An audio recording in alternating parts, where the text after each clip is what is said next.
बच्चों स्वागत है आपका आपके अपने YouTube चैनल रोजगार भी सचिन पर। बच्चों आज जो मैं मैथ्स की क्लास लेके आया हूँ, जो अभी आज से आपके रेलवे ग्रुप डी और आरआरबी बैंकों के पेपर चल रहे हैं और एसएससी में भी आपका नोटिफिकेशन जल्दी आने वाला है। यूपी पुलिस कांस्टेबल यानी कि जो भी आगामी एग्जाम है जैसे यूपी टेट, सुपर टेट, सभी को मद्देनजर रखते हुए मिक्स क्वेश्चनों की एक श्रृंखला चलाई गई है। इससे पहले मैं क्लास 1 करा चुका हूं बच्चों, और ये सभी एग्जामों के लिए बहुत महत्वपूर्ण होगी। आज क्लास 2 की ओर चलते हैं। आइए चलते हैं पहले क्वेश्चन की ओर। बच्चों सबसे पहला क्वेश्चन हम लोग लिखेंगे आज का मैथ्स में, और क्लास हमारे पास बच्चों ये आज की जो है क्लास कौन सी है बच्चों? 2 है। आज का पहला क्वेश्चन बच्चों हम लोग लिखेंगे 24 गुणा 25 गुणा 26 गुणा 23 में इकाई का अंक कितना होगा? में इकाई का अंक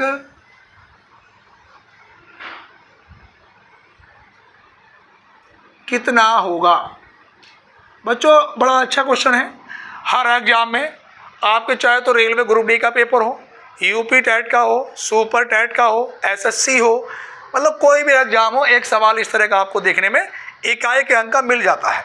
अब आप ध्यान देंगे बच्चों, हमारे पास लास्ट में मैंने बताया था इकाई का अंक जब निकालने के लिए बताया था कि अगर संख्या का अंतिम अंक 0, 1, 5, 6 हो तो चाहे कितनी भी पावर क्यों ना हो, इकाई का अंक वही संख्या होती है। तो बच्चों इसका अंतिम अंक कितना हो गया? 4, इसका अंतिम अंक कितना हुआ? 5, इसका अंतिम अंक 6 और यहाँ पे 3। अगर कहीं पर भी 5 गुणा 6, 5 गुणा 2 आ जाए तो 5 की मल्टीप्लाई जब मैं करूँगा तो उसमें कितना बन जाएगा बच्चों? 0 बन जाएगा। तो यहाँ पर बच्चों 5 छंग जब मैं 30 करूँगा 0 बन जाएगा। तो मेरे पास 0 की अगर मैं गुणा किसी से भी करूँगा तो 0 ही आएगा। तो बच्चों मेरे पास पहले वाले क्वेश्चन का इकाई का अंक कितना है? 0। उम्मीद करता हूँ सभी बच्चों को बात समझ आ रही होगी। जितने भी बच्चे ऑफलाइन बैठे हैं बच्चों, अगर कोई प्रश्न किसी की समझ में नहीं आता दोबारा मुझसे पूछ सकते हैं। ठीक है बेटा, आगे चलेंगे हम लोग अगले क्वेश्चन की ओर। क्वेश्चन नंबर 2 पे चलेंगे भैया। 2 नंबर पे लिखेंगे 5 क्रमागत। क्वेश्चन नंबर दूसरा लिखेंगे 5 क्रमागत सम संख्याएं।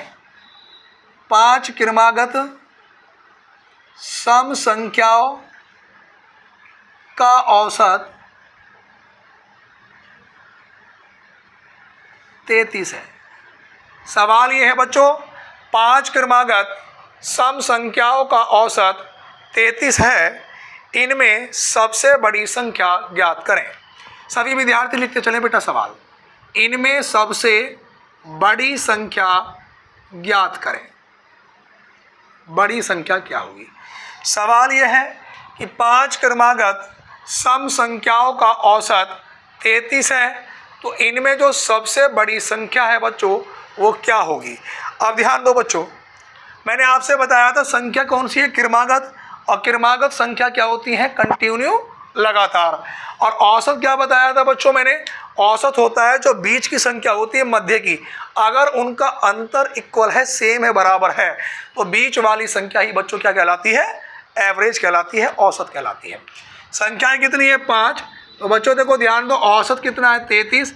अगर मैं 33 से बीच में रख लूँ, लेकिन 33 तो बच्चों क्या है? विषम संख्या है, और संख्या पहले क्या थी? उसने होनी कौन सी चाहिए? सम। तो बच्चों मेरे पास संख्याएं कितनी है? 5 क्रमागत सम संख्याएं। 5 क्रमागत सम संख्याएं। तो एक काम करो बच्चों, इस 5 की जगह आप लोग 4 कर लो। कितना कर लो बेटा? 4 कर लो। 5 की जगह कितना कर लो? 4। फिर वैल्यू पॉइंटों में होने की संभावना हो सकती है। और दूसरी बात, अगर मैं 5 करूँगा तो मैं 2 इसके पहले सम लिखूंगा, 2 उसके बाद के लिखूंगा, तो बीच वाली वैल्यू के बीच की निकालनी पड़ेगी मुझे। तो इसलिए आप 5 की जगह कितना कर लो बच्चों? 4। 4 क्रमागत सम संख्याओं का एवरेज 33 है, इनमें से बड़ी संख्या कौन सी होगी? अब ध्यान दो, औसत मैंने बीच में लिखा, लेकिन ये एवरेज मेरे पास विषम है और संख्या कैसी है? सम। तो बच्चों मैं 2 संख्या इसके बाद की लिखूंगा सम, 2 संख्या इससे पहली सम लिखूंगा। तो 33 के बाद की सम संख्या क्या आएगी? 34। और 34 के बाद की बच्चों क्या आएगी 36। इससे पहले वाली सम संख्या बच्चों क्या आएगी मेरे पास 32 और 32 से पहले वाली क्या आएगी 30। अब इस वाली संख्या को मैं काट दूंगा क्योंकि ये विषम थी। अब देखो 30 और 2 32 और 2 34 और 2 36, सारी की सारी संख्या कौन सी हो गई सम संख्या। और बच्चों इनमें बड़ी वाली संख्या पूछी है तो मेरा जो आंसर होगा वो बच्चों क्या होगा 36 होगा 36। उतारते चले सभी विद्यार्थी। उसके बाद मैं बच्चों अगले क्वेश्चन की ओर चलूंगा, अगले सवाल पर चलेंगे।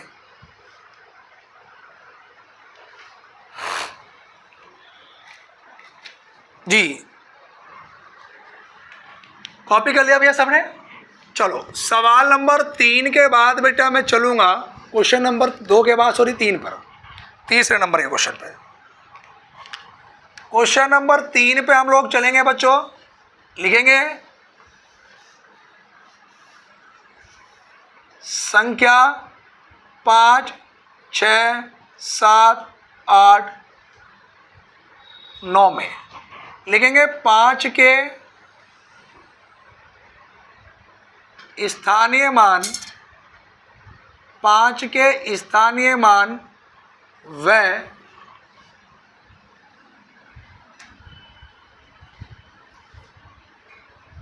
जातीय मान में अंतर बताइए। देखो हम लोग जो मैथ्स पढ़ते हैं ना बस सीधा क्या करते हैं बहुत अपर लेवल पढ़ने की सोचते हैं, लेकिन कई बार बेसिक चीज़ें एग्जाम में पूछ ली जाती है और हम बेसिक चीज़ें ना तो पढ़ पाते हैं ना टीचर पढ़ा पाते हैं, और वो क्वेश्चन बच्चों हमारे क्या हो जाते हैं गलत हो जाते हैं पेपरों में। अब ध्यान दो बच्चों, 5 के स्थानीय मान और जातीय मान, इसमें लोकल वैल्यू और प्लेस वैल्यू मुझसे पूछा है, उनका डिफरेंस पूछा अंतर। अब देखो जातीय मान मैंने आपसे बताया था कि जातीय मान जिस अंक का भी पूछा जाता है वो स्वयं ही उसका जातीय मान होता है बच्चों, उसमें कोई परिवर्तन नहीं होता। अगर मैं स्थानीय मान की बात करता हूं बच्चों तो स्थानीय मान अगर किसी भी अंक का पूछा जाता है वो अंक लिखने के बाद उसके आगे जितने भी अंक होते हैं उतने जीरो बना देते हैं हम लोग। बात क्लियर है? अब ध्यान दो बच्चों, मेरे पास अगर मैं 5 का स्थानीय मान की बात करूं इसमें कि 5 का स्थानीय मान क्या होगा, तो देखो 5 का जो स्थानीय मान बच्चों मैं लिखूंगा, मैंने 5 लिखा, उसके आगे कितने अंक हैं 1 2 3 और 1 4, तो बच्चों यहाँ पे 1 2 3 और 1 4 जीरो लगा दिए। अगर मुझसे 5 का जातीय मान पूछा जाए बच्चों, 5 का जातीय मान, तो बेटा 5 का जातीय मान क्या होगा 5 ही होगा। और मुझसे इसके भी अंतर की बात करी है, 10 में से 5 घटाया 5, यहाँ पे फिर 9 9 9 4, तो ये मेरे पास निकल के आया। अगर वो इसमें भी इकाई का अंक पूछ लेता बच्चों तो मेरे पास आंसर कितना होता 5 होता। सभी विद्यार्थी क्वेश्चन को कॉपी करते चले।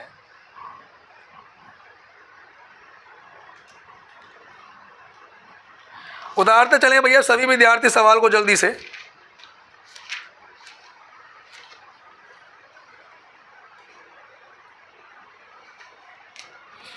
सभी विद्यार्थी क्वेश्चन उतारते चलेंगे।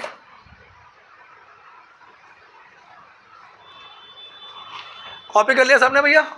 चलो सवाल नंबर 3 के बाद बेटा मैं सवाल नंबर 4 पे चलूंगा। चौथे नंबर का क्वेश्चन लिखेंगे हम लोग, लिखेंगे 50,000 रुपये, 50,000 रुपये का 10% की दर से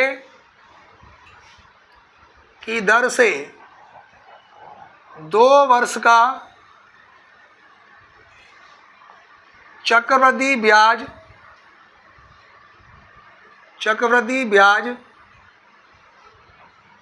कितना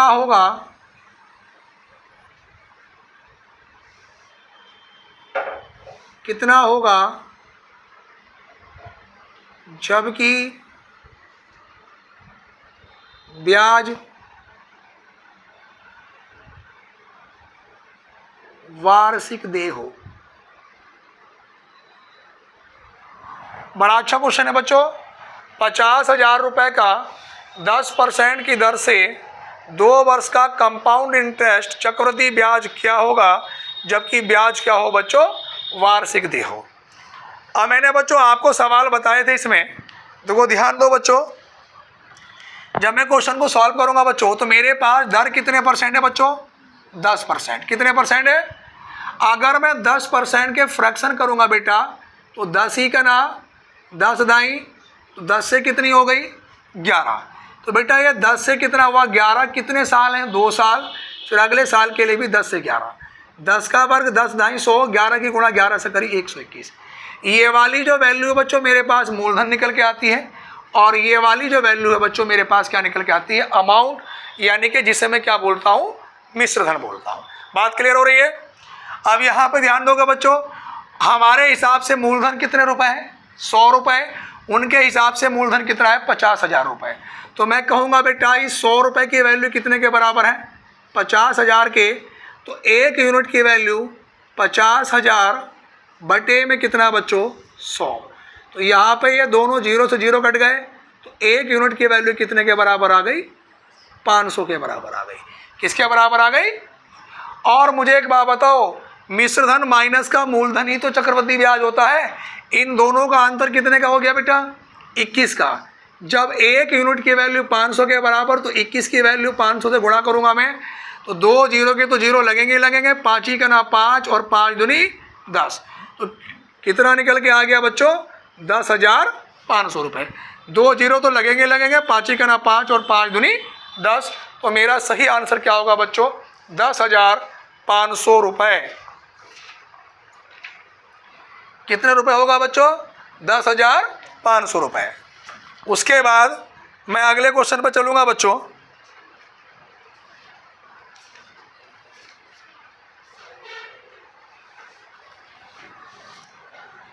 अगले क्वेश्चन पर चलेंगे सभी विद्यार्थी। अगर ये आपने कॉपी कर लिया हो भैया, कॉपी कर लिया बेटे, बहुत बढ़िया बात। आगे चलेंगे, लिखेंगे भैया सारे के सारे क्वेश्चन किसी न किसी एग्जाम में पूछे गए हैं, और आगामी परीक्षाओं के लिए तो बहुत ही महत्वपूर्ण क्वेश्चन है। इसके बाद बेटा सवाल नंबर 4 के बाद मैं 5 पे चलूँगा। लिखेंगे 2 बर्तनों में दूध और पानी का अनुपात।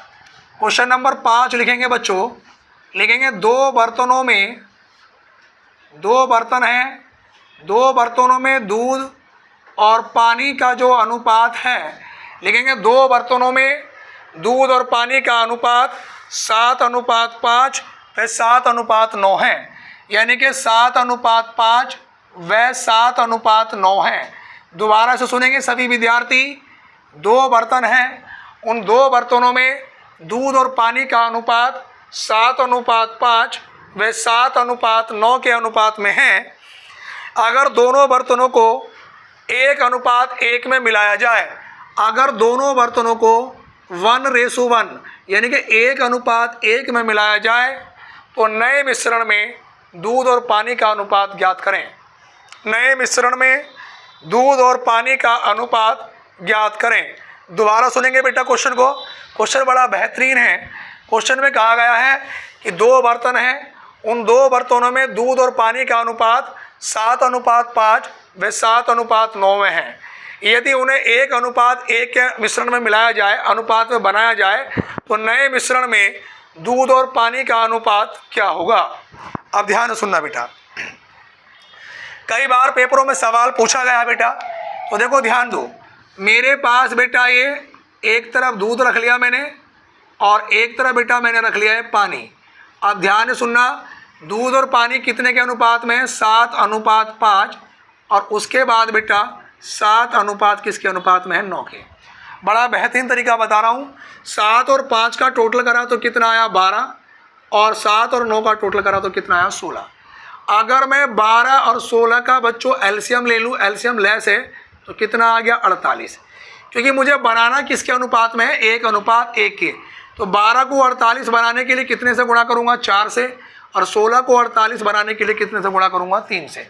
तो जब यो भी 48 हो जाएगा, यो भी 48, तो 48/48 का मतलब 1:1 बन गया। दोनों के अनुपात बराबर हो गए। अब बच्चों यहाँ पे मैंने गुणा कितने से करी है? 4 से। अगर यहाँ पे गुणा 4 से करी तो यहाँ भी कितने से करूँगा? 4 से। यहाँ भी कितने से होगी बच्चों?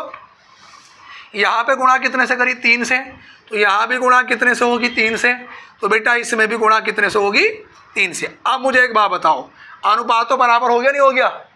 अब ये बताओ ये वाली वैल्यू कितनी हो गई? 7 चौक 28 और 7 तिया 21, 28 और 21 को जोड़ा 8 और 1 9 और 2 और 2 4 अनुपात 5 चौक 20, यहाँ पे 9 तिया और 20 और 27 को जोड़ा तो बच्चों कितना बना? 47।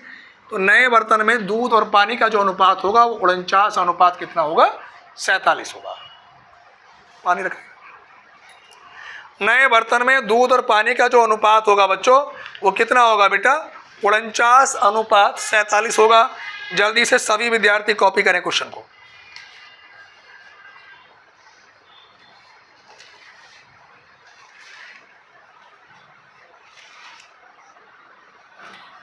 हाँ भैया, सारे के सारे विद्यार्थी कॉपी करें जल्दी से।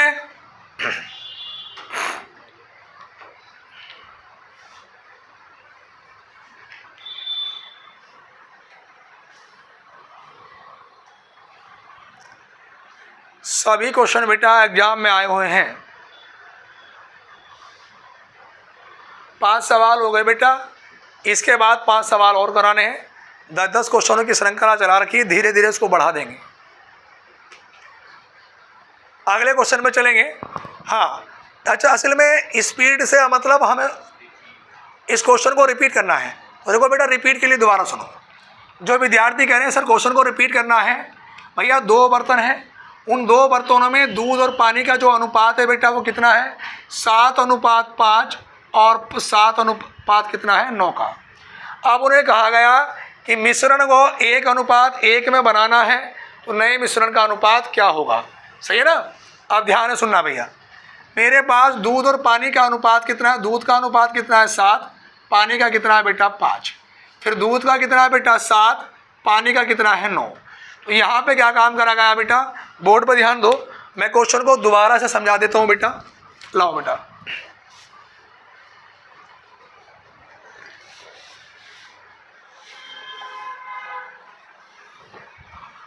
देखो ध्यान दो, हम क्वेश्चन को दोबारा समझा देते हैं।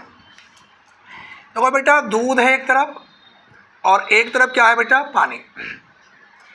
इसका जो अनुपात है वो कितना है बेटा? 7:5। बेटा सवालों को सीरियसली मूड में देखो, पेपर में आया हुआ क्वेश्चन है। और बेटा ये कितना आया? 7:9। इन दोनों का योग 7 और 5 12 का योग, 5 का योग 12 और 7 और 9 का कितना हो गया भैया? 16।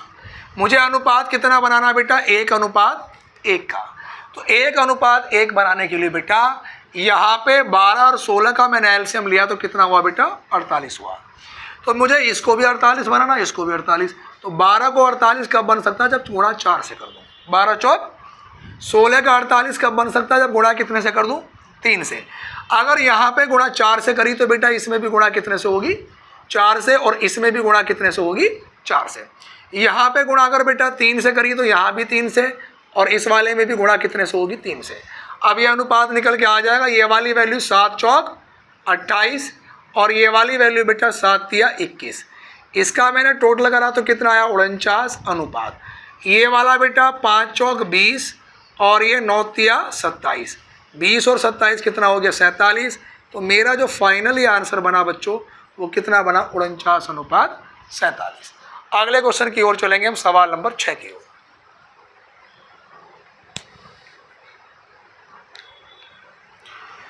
सवाल नंबर 6 लिखेंगे भैया सभी विद्यार्थी। किसी धन का 12% लिखेंगे। क्वेश्चन नंबर 6 बड़ा बेहतरीन सवाल, एसएससी के पेपर में कई बार पूछा गया और इस बार तो मुझे लगता है कि यूपी पुलिस सिपाही या रेलवे ग्रुप डी के पेपर में टपकने वाला है। जी भैया, क्वेश्चन लिखेंगे किसी धन का 12% वार्षिक दर से, किसी धन का 12% वार्षिक दर से 2 वर्ष का चक्रवृद्धि ब्याज और साधारण ब्याज का अंतर 180 रुपये हो। 2 वर्ष के चक्रवृद्धि ब्याज यानी कि CI माइनस SI, इसका अंतर दे रखा कितने रुपए? 180 रुपये। तो भैया मूलधन बताना है। सवाल ये है कि मूलधन कितना होगा। बड़ा अच्छा क्वेश्चन है। क्वेश्चन ये है भैया, किसी धन का 12% किसी धन का 12% वार्षिक दर से 2 वर्ष के चक्रवृद्धि ब्याज और साधारण ब्याज का जो अंतर है बेटा वो 180 रुपये है। तो हमें क्या बताना है? प्रिंसिपल मूलधन बताना है। क्या बताना है? मूलधन। जब मैंने आपको बेटा चक्रवृद्धि ब्याज पढ़ाया था तो मैंने 2 वर्ष के लिए 2 फॉर्मूले लिखवाए थे। मैंने आपसे बताया था कि 2 वर्ष के लिए कि P बराबर होता है डिफरेंस इंटू 100 की पावर 2 और बटे में बेटा कितना R²। और मैंने ये भी बताया था कि इस डिफरेंस का मतलब क्या होता है? CI माइनस का SI, यानी कि चक्रवृद्धि ब्याज माइनस का साधारण ब्याज का अंतर। मुझे मूलधन निकालना है। इनका अंतर कितने रुपए दे रखा है? 180 रुपये। मूलधन देखो ये कितना है? 100 की पावर 2, तो इसे लिख सकता हूँ 100 गुणा 100 बटे में दर कितने परसेंट है? R 12%। तो 12% को भैया 12 गुणा 12 क्योंकि R² है। बात समझ में आ रही है? 4 के पाड़े से 100 काटा कितनी बार? 25 बार। 4 के पाड़े से ये कितनी बार? 3 बार।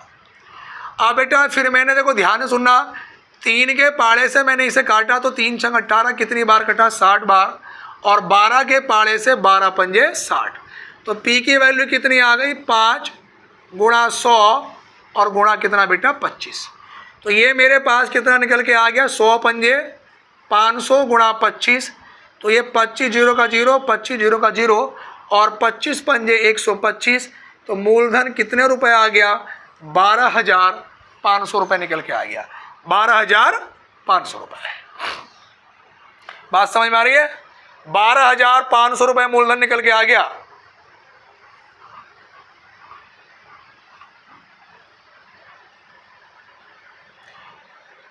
अच्छा मुझे एक बात बताओ, अगर मैं दूसरे कॉन्सेप्ट से करना चाहता, दर कितने परसेंट थी? 12%। अगर मैं 12% के फ्रैक्शन बनाता, 4 तिया 12 और 4 के पहाड़े से कितनी बार? 25 बार। तो 25 से कितना हो जाता?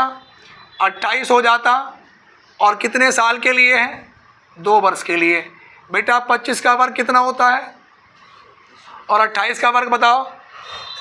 784 कितना? 28 का वर्ग बताओ जल्दी। 784। असल में जाहिलों की संख्या दिन पर दिन बढ़ती जा रही है। जो बच्चे ऑफलाइन बैठे हैं, गुणा करके भी मोबाइल हाथ में होने के बाद भी नहीं बता सकते। सही है भैया? यहाँ पे ध्यान दो, हमारे पास 28 का वर्ग कितना हो गया भैया? 784। अब मुझे बेटा एक बात बताओ, यहाँ पर इन दोनों का अंतर क्या होता है? चक्रवृद्धि ब्याज होता है। अगर मैं 784 में से 625 को घटा दूँ तो 14 में से 5 घटाया 9। और यहाँ पे बच्चे मेरे पास कितना बचा है? 7। 7 में से 2 घटाया 5 और यहाँ पे 6 में 7 में से हमारे पास 159 बचा है भैया, 159। अब मुझे बताओ, ये बचा मेरे पास 159 और उसने अंतर कितना दे रखा है? अंतर दे रखा है 180 का। अब जरा मुझे एक बात बताओ, यहाँ पर बच्चों मेरे पास अंतर कितने का निकल के आ रहा है? 159 का। और उसके हिसाब से अंतर कितने का है? मैं कहूँगा 159 की वैल्यू कितने के बराबर है? 180 के। तो 1 यूनिट की वैल्यू 180 बटे 159 आ जाएगा। कितना आ जाएगा? और फिर मुझे मूलधन निकालना है तो मैं कितने से गुणा करूँगा भैया? 625 से। तो ये गुणा भाग कर लेना, 180 बटे 159 गुणा 625। तो ये हमारे पास निकल के वैल्यू कहीं ना कहीं इसमें गड़बड़ हो रही है भैया। 12% दर है भैया, तो इससे तो उत्तर निकल के आया हमारे पास। बोलो बोलो हाँ जी, 12,500 बिल्कुल सही निकल के आ रहा है भैया। मेरे पास फ्रैक्शन बेटा 12% है, तो 12% का मतलब कितना हो गया बेटा? 4 तिया 12, 4 से 25 बार, तो 25 से 28 और 25 से 28 2 साल के लिए। 25 का वर्ग कितना हो गया? 625। 28 का वर्ग कितना हो गया? 784। यही हो गया भैया। अब मेरे पास उसने दे रखा भैया कि 625 में इसका अंतर कितने का हो गया? 159 का। और उसने अंतर कितने का दे रखा भैया? 180 का। ये थोड़ा सा कंफ्यूज कर रहा है हमें कि अगर 180 की वैल्यू 159 के बराबर रखना, जरा निकालना बच्चों। और यहाँ पे वैल्यू निकालना तुम कितने के? 625 के बराबर। तो ये वाली वैल्यू कितनी आएगी? 159 गुणा 625 और बटे में 180। ये गड़बड़ हो रहा कहीं ना कहीं हमसे। नहीं निकल के आ रहा ना इससे कहीं ना, चलो कोई बात नहीं है, एक तरीका तो हमने करा ही दिया, कहीं ना कहीं गुणा भाग में हम गड़बड़ कर रहे हैं, अभी इतना समय नहीं है हमारे पास, ये तरीका तो हमने करा ही दिया है। 12,500 हो सकता है उसमें कोई छोटी मोटी हम गड़बड़ कर बैठ रहे हो। अगले क्वेश्चन पर चलेंगे बेटा, सही है ना। वो तो ये था कि हम दूसरा तरीका बता दें, 100 तो हो ही गया है। अगले क्वेश्चन पर चलें, वो गुणा भाग में कहीं ना कहीं इशू रहा है। अगले क्वेश्चन पर चलेंगे बेटा, लिखे किसी धन का 6%, किसी धन का 6% वार्षिक दर से, किसी धन का 6% वार्षिक दर से 2 वर्ष के चक्रवृद्धि ब्याज और साधारण ब्याज का अंतर 144 रुपये है। 144 मूलधन बताना है भैया। हमारे पास दर कितने परसेंट है? दर तो दे रखी है बेटा कितने परसेंट? 6%। वर्ष कितने हैं भैया? 2 वर्ष। और अंतर दे रखा है बेटा CI माइनस का SI का 144 रुपये। मुझे मूलधन बताना है। मेरे को जल्दी से बताओ भैया, मुझे क्या बताना है बेटा? मूलधन बताना है कि मूलधन कितने रुपए होगा। अब यहां पे ध्यान दो बेटा, इससे पहले कितने सवाल हो चुके हैं बेटा? ये सवाल नंबर कौन सा है? 7वें नंबर का क्वेश्चन चल रहा है बच्चों। ये आप देखो, ध्यान दो बेटा। एक बात बताओ, मुझे मूलधन बताना है और मैंने अभी बताया कि P बराबर होता है डिफरेंस इनटू 100 की पावर 2 और बटे में बेटा कितना R²। आप देखो डिफरेंस, डिफरेंस कितने रुपए का है बेटा? 144 रुपये का, इंटू 100 की पावर 2 का मतलब 100 गुणा 100 और बटे में R² कितना? 6 गुणा 6। सही है भैया। आप देखो ध्यान दो भैया, 6 के पाड़े से अगर मैंने काटा तो 6 दूनी 12 और 6 चौक, फिर 6 के पाड़े से 6 चौक 24। तो यहाँ पे मेरे पास 4 गुणा 100 गुणा कितना? 100। तो 100 चौक कितना हो गया? 400। तो 1 हो गया और गुणा 100 से और करी 400 ही करना, 400 2 जीरो और लग गए। तो बेटा आंसर कितना आया? 40,000। आंसर कितना आया बच्चों? 40,000। अगले क्वेश्चन पर चलेंगे बेटा। हमारे पास अगला क्वेश्चन, दीपक बेटा किताब रख देना। यहाँ से अगले क्वेश्चन पे हम लोग चलेंगे। ये सभी विद्यार्थियों ने कॉपी कर लिया होगा, मुझे उम्मीद है कि सभी विद्यार्थियों ने कॉपी कर लिया होगा। जल्दी से कॉपी करो जिसने नहीं करा भैया।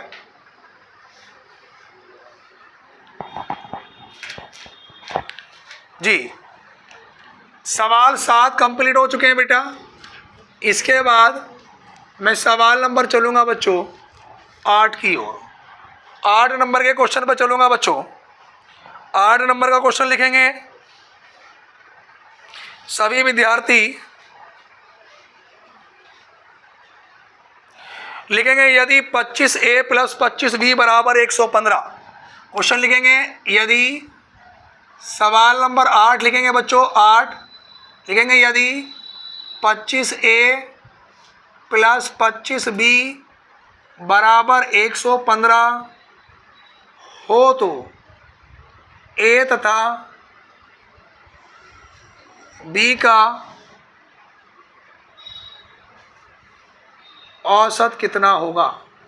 सवाल ये है बेटा, यदि 25A + 25B बराबर 115 हो तो A और B का एवरेज, एवरेज का मतलब होता है औसत, क्या होगा।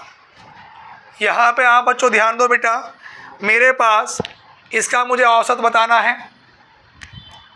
देखो ध्यान दो बच्चों, दोनों में मुझे क्या संख्या कॉमन नज़र आ रही है बेटा? 25 नज़र आ रही है। अगर मैंने यहाँ पे 25 कॉमन लिया तो मेरे पास ये क्या बचा? A + B और बराबर में कितना बचा? 115। ठीक है भैया। अब देखो ध्यान दो मुझे, यहाँ पे बेटा अगर मैं A + B की बात करूँ तो 115 बटे कितना बच्चों? 25। अगर मैं 115 को 25 से भाग करूँगा बच्चों तो 25 चौका कितना निकल के आया? 100। यहाँ पे फिर ये 15 पॉइंट लगाया 0 और 25 छक्का कितना आया? 150। तो बच्चों मेरे पास जो वैल्यू निकल के आ गई कि A + B का जो योग निकल के आ गया 4 पॉइंट कितना आ गया 6 योग। अब सवाल में मेरे से पूछा क्या है कि ए और बी का औसत कितना है, एवरेज। तो देखो ध्यान दो भैया, ए कॉमा बी का औसत। अब औसत बराबर क्या होता है बच्चों, पदों का योग बटे पदों की संख्या। तो पदों का योग और बटे में कितना, पदों की संख्या। तो बच्चों योग कितना निकल के आया 4.6, संख्या कितनी ए और बी कितनी 2। जब मैं इसे 2 से भाग करूँगा तो 2 दूनी 4 और 2 तिया 6। तो बच्चों मेरा जो फाइनली आंसर बनेगा वो कितना बनेगा, 2.3 बनेगा, 2.3। सभी विद्यार्थी जल्दी से कॉपी करें, इसके बाद अगले क्वेश्चन की बात और चलेंगे हम लोग। लिखेंगे भैया सभी विद्यार्थी इससे अगला क्वेश्चन।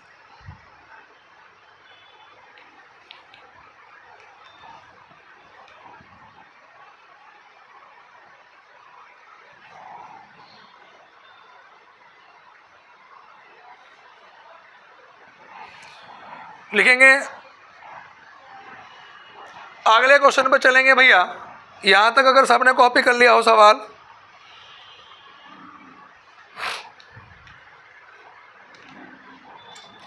लिखेंगे 4 क्रमागत सम संख्याओं का औसत 27 है। 4 क्रमागत सम संख्याओं का औसत 27 है। तो बड़ी और छोटी संख्या में अंतर स्पष्ट कीजिए। क्वेश्चन ये है बेटा 4 क्रमागत सम संख्याओं का औसत 27 है। सबसे बड़ी व सबसे छोटी संख्या में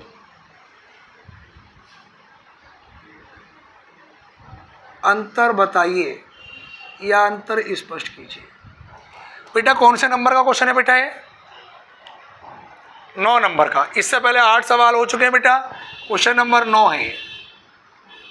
9 सवालों की संख्या 1-2 दिन में 30 करेंगे हम लोग मैथ की, डेली के 30 सवालों की, ठीक है ना, चाहे उसमें 1 घंटा लगे 1.5 घंटा लगे।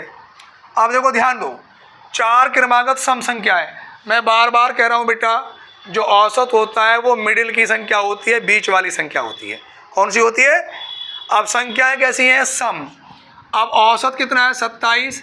अगर ये 27 मैंने बीच में रख भी लिया बेटा, तो मेरे पास जो 27 है ये कैसा है? सम संख्या, विषम है। ये संख्या कौन सी है? विषम है। लेकिन एवरेज हमारे पास विषम दे रखा और संख्या कैसी है? सम। और जबकि औसत होता क्या? बीच की संख्या। तो बेटा 2 संख्या में इसके बाद की लिखूंगा और बेटा मैं 2 संख्या इससे पहले वाली लिखूंगा। इसके बाद की सम संख्या कितनी होगी? 28। 28 के बाद की सम संख्या क्या होगी? 30। उससे पहले वाली सम संख्या क्या होगी? 26। 26 से पहले वाली क्या होगी? 24। अब सवाल में कहा क्या गया कि सबसे बड़ी व सबसे छोटी संख्या में अंतर स्पष्ट कीजिए। तो सबसे बड़ी संख्या कितनी है? 30। सबसे छोटी संख्या कितनी है? 24।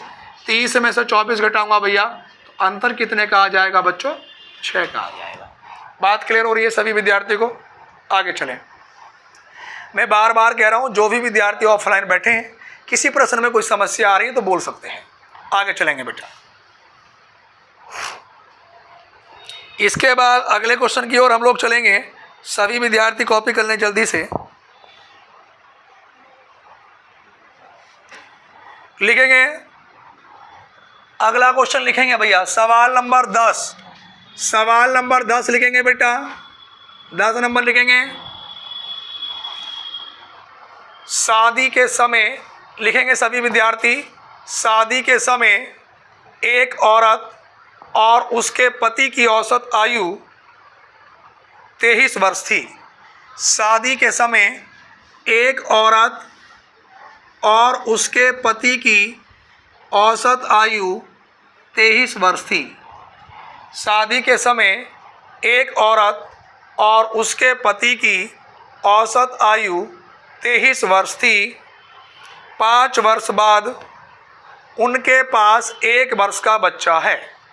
5 वर्ष बाद लिखेंगे 5 वर्ष बाद, 5 वर्ष बाद उनके पास 1 वर्ष का बच्चा है। 5 वर्ष बाद उनके पास 1 वर्ष का बच्चा है। अब पूरे परिवार की औसत आयु कितनी होगी? अब पूरे परिवार की औसत आयु कितनी होगी? बड़ा अच्छा क्वेश्चन है, कई बार पेपरों में पूछा गया है और इस बार रेलवे ग्रुप डी या यूपी पुलिस के एग्जाम में या टेट सुपर टेट में आ भी सकता है। क्वेश्चन ये है बेटा, ध्यान से देखेंगे।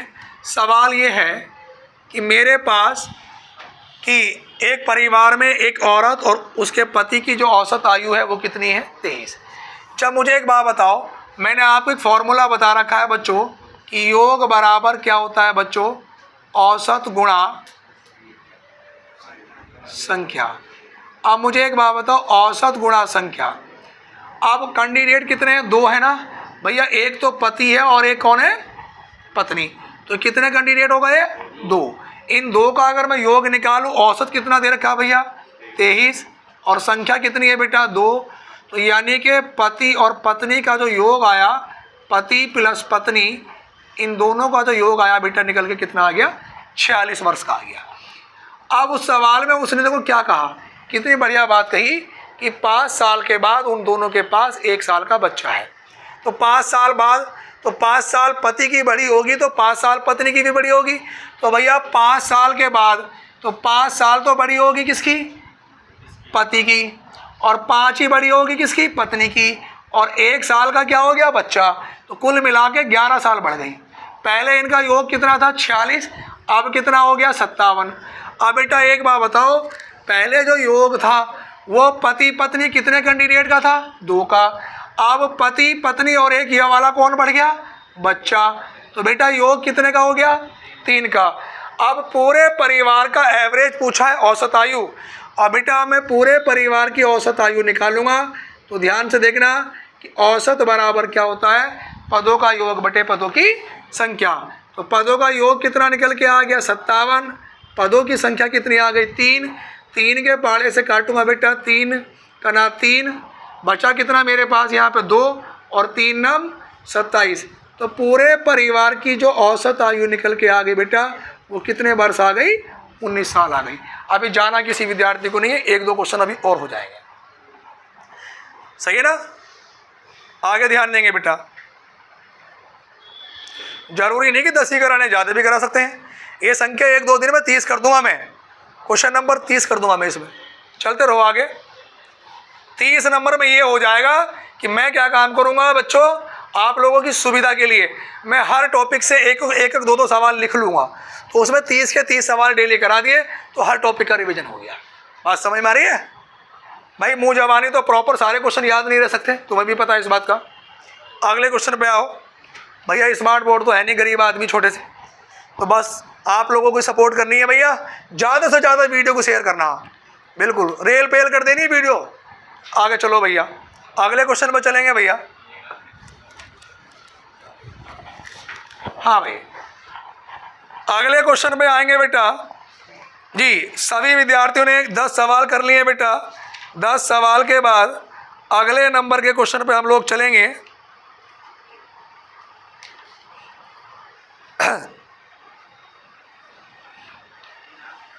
भैया सबने कॉपी कर लिए सवाल? यहाँ तक ये सबकी समझ में आ गया? चलो क्वेश्चन पे चलेंगे बेटा।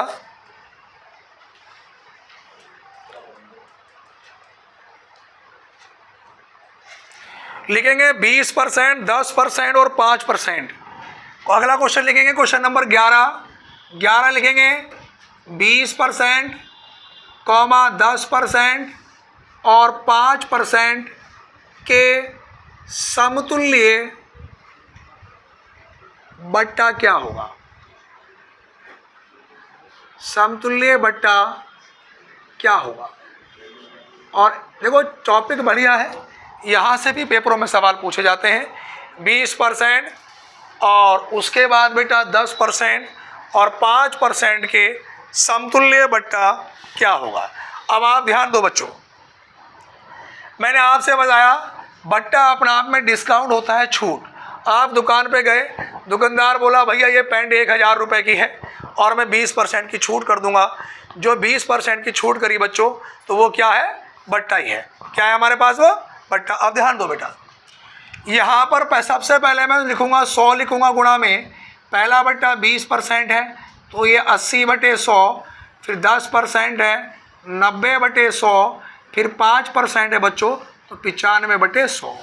ये 100 से 100 ये वाला कैंसिल आउट हो गया, और 20 के पाड़े से 20 चौक 80 और 20 पंजे 100। 5 के पाड़े से कितनी बार कटायो, 18 पंजे 90 होता है ना, 18 बार। 4 के पाड़े से 100 कितनी बार कटा, 25 बार। अब देखो ध्यान दो बच्चों, ये 18 गुणा 95 बटे में 25 करना बच्चों, 18 गुणा 95 और बटे में 25, तो ये वाली वैल्यू सॉल्व करके कितनी आएगी, वो हमारे पास ऊपर बचेगा 18 गुणा 95 और बटे में कितना 25, कितना निकल के आया बेटा। देखो यहाँ पे ये वैल्यू सॉल्व करेंगे तो ये आएगी 68.4। अब सुनो, बट्टा जो भी आता है कितने में से माइनस हो जाता है, 100 में से। 100 में से 68.4 को माइनस करूँगा तो कितना निकल के आया, 31.6। यही निकल के आ रहा है बेटा सबका उत्तर, 31.6 यही आ रहा क्या। चलो तो बच्चों आज के लिए क्लास जो है हम यहीं रखेंगे। अब हम कल भी क्लास लेके आएंगे और उम्मीद करेंगे कि जो बच्चे भी रेलवे ग्रुप डी का एग्ज़ाम देने जा रहे हैं उनको बड़ी हेल्प मिलेगी। जैसे आपका आगामी परीक्षा UPSSC पैट है, पैट में हेल्प मिलेगी, सही है, टैट सुपर टैट में हेल्प मिलेगी। तो भैया जिन लोगों ने अभी तक हमारे YouTube चैनल को सब्सक्राइब नहीं करा, भैया जल्दी से हमारे YouTube चैनल को सब्सक्राइब कर लें और बेल आइकन को भी ज़रूर दबाएं। और हमारी वीडियो कैसी लगी कमेंट बॉक्स में ज़रूर बताएं। धन्यवाद।